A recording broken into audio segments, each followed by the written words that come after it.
Allen versus Farrow. A very interesting, upsetting, disturbing, quite often documentary. I told you, what did I no, like, that's not okay.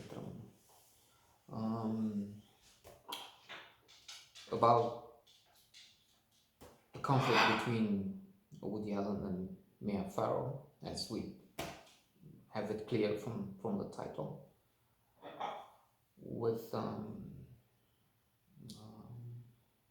revelations, if you will, about the disturbed mind of the great filmmaker.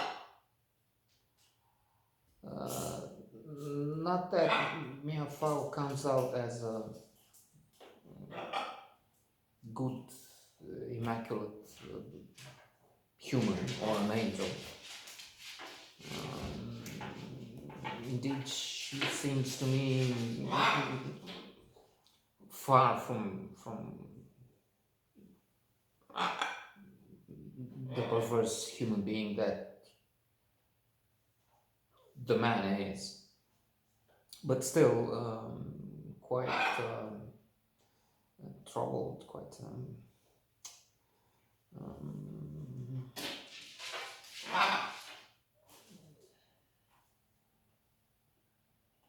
far from perfect mother. Let's put it this way. Um, Woody Allen was, of course, a giant of cinema. Maybe he still is. There's this frequent question people have to answer these days. How about, you like the music of Michael Jackson, but you hear what he did, what allegedly he did with children. So what do? You keep listening to the music, the songs you like, or you think, ah, this is the monster who did this, and so therefore we just cancel the cancel culture, which is a thing in the US now, and well, around parts of the world. So there's that fellow, so Kelly, with his abuse of young women and so on. Woody Allen. Moreover, we have a book I keep mentioning, Intellectuals by Paul Johnson, in which the author looks at the men, because they're all men, behind or within great authors like Tolstoy, Ibsen, Hemingway, Jean-Jacques Rousseau, the latter being one of the most vicious. Talking of monsters, he left children, how many? Four children at the door of an orphanage at a time when it was known that something like 9 out of 10, the overwhelming, almost all of them, the overwhelming majority died there. So we have that. Einstein was not flawless. I mean, he had a more than troubled relationship with the whites. So we have this thing, and it's evident in Allen versus Farrow, where we see how he started this sexual, intimate relationship with her stepdaughter. I mean, I think they were never married. They were seen as the most beautiful couple in New York when they were together for 10 years or so. And we have, again, very troubling conversations, audio tapes, videotapes. Mia Farrow taped her daughter, another daughter, that's the one she adopted from Vietnam. She saw images from the war of Vietnam and the orphans of that war. And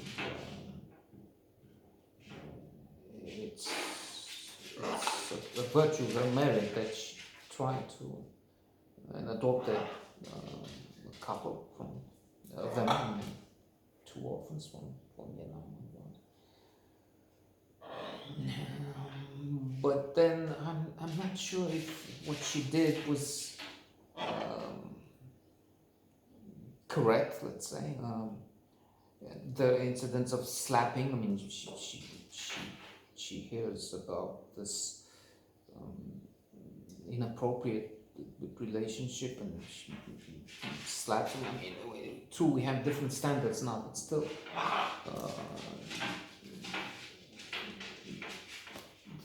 This girl and the other one is very young, and I'm not even trying to guess how old she is. She's less than 10. I don't know.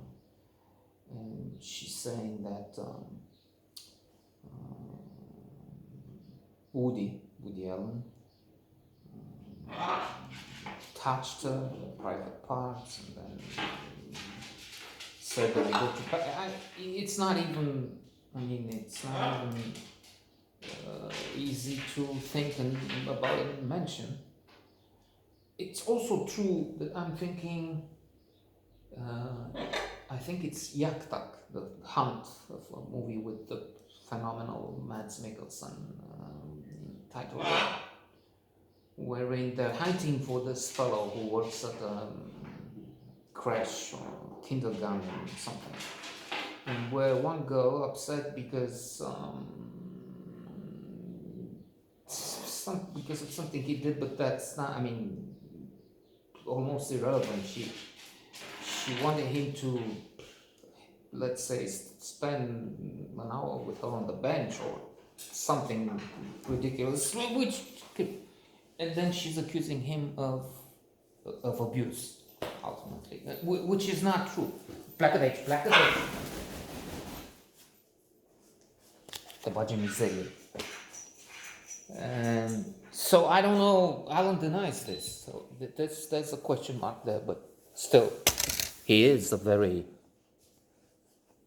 sick man, ultimately. And as one critic has explained it, and well, many, but one in at least one of the episodes, we see this theme in most of his movies. The relationship of an old man, well, much older man, with a girl of 18. Sometimes it's 17. They discover, looking in the archives where they keep his some of his scripts and ideas, and it's the girl is 18, 17, good legs, big breasts, and so on. So he has this obsession, well documented, with much younger girls. Sick.